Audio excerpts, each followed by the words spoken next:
حقق النجم البرتغالي كريستيانو رونالدو المحترف في صفوف النصر السعودي حلم طفل إيراني كان يتمنى مقابلته، وذلك خلال وصوله إلى طهران لخوض مباراة دوري أبطال آسيا أمام بيرسبوليس.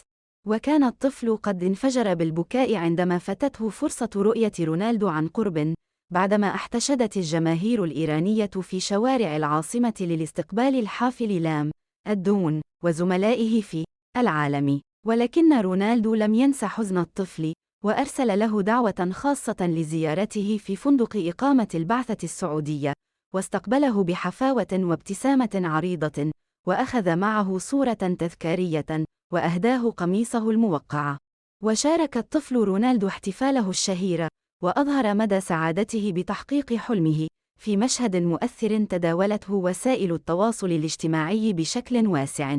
وأشاد نادي النصر بمبادرة نجمه، وقال في تغريدة على موقع إكس: كرة القدم ليست مجرد لعبة، هي أكثر من ذلك بكثير. النصر السعودي ونجمه رونالدو يجسدان ذلك.